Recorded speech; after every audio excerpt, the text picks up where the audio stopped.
Ricardo Rios, como está a situação do deputado Edson Magalhães com relação às suas contas rejeitadas no Tribunal de Contas? Bom, o deputado Edson Magalhães, prefeito em 2010, apresentou sua prestação de contas ao tribunal, como é devido, como tem que ser feito, e essas contas foram analisadas pela área técnica do tribunal, que detectou algumas irregularidades.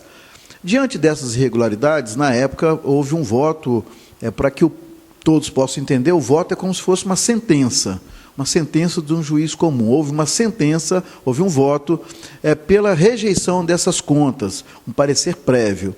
Bom, diante disso, o deputado apresentou o seu recurso diante dessa sentença, diante desse voto. Bom, esse recurso não foi aceito, ele foi julgado, o recurso, pelo então conselheiro Sérgio Borges.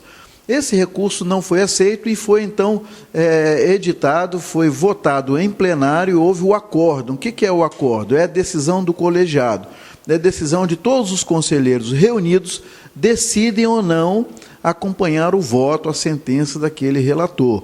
Então, o voto, a sentença que o deputado, o conselheiro Sérgio Borges apresentou, foi aceito pelo plenário do Tribunal de Contas, dando ao Edson, então, o parecer pela rejeição das contas do exercício 2010. E agora, essas contas vindo para a Câmara, como é que você avalia a situação do deputado? Essas contas, elas podem demorar a vir, elas virão rápido? Como é que fica? O que pode aí atrapalhar o deputado? Na verdade, essas contas, assim que sai o acórdão do tribunal, como já expliquei, que é uma decisão do colegiado, em obediência ao princípio do contraditório e à ampla defesa, o que é isso? A Constituição nossa prevê que ninguém pode ser condenado se não for dada a essa pessoa um amplo direito de defesa, o direito a contradizer aquelas argumentações que estão vindo contra ele.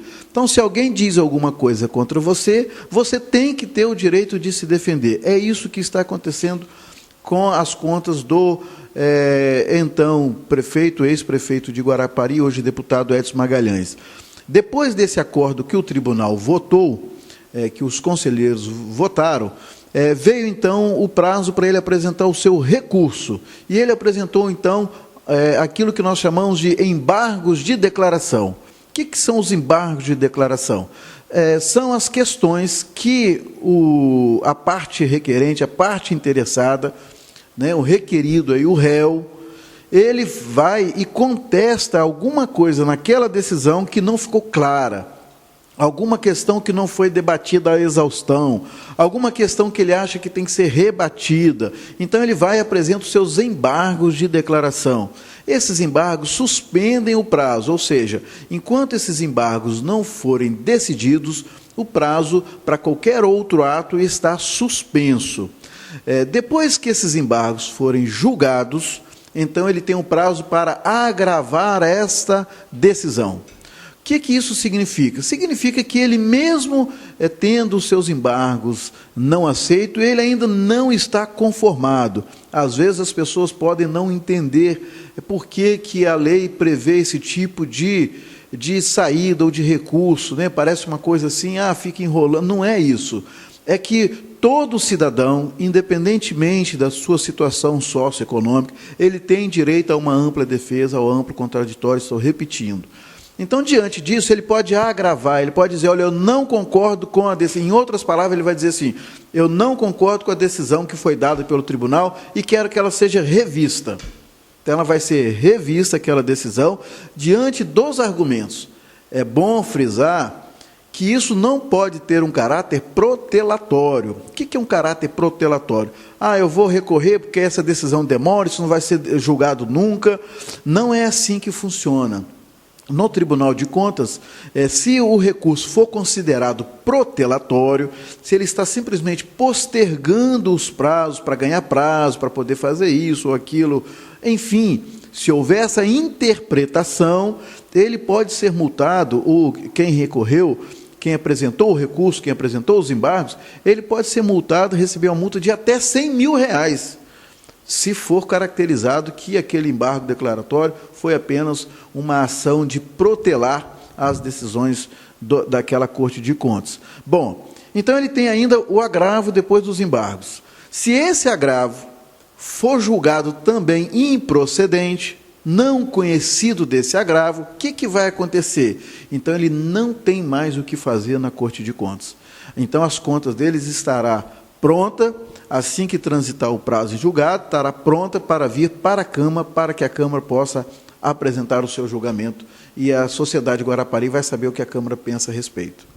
Agora, Ricardo, as contas do deputado vindo para a Câmara e sendo rejeitadas, ou seja, confirmadas as decisões do Tribunal de Contas, o deputado fica fora do pleito?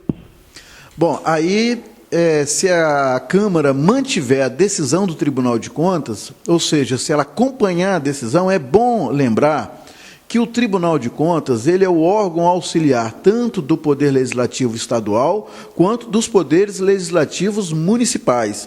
É o Tribunal de Contas que analisa as contas dos prefeitos e do governador. Então, ele faz uma análise técnica, puramente técnica, não é um julgamento político. O que isso pode acarretar?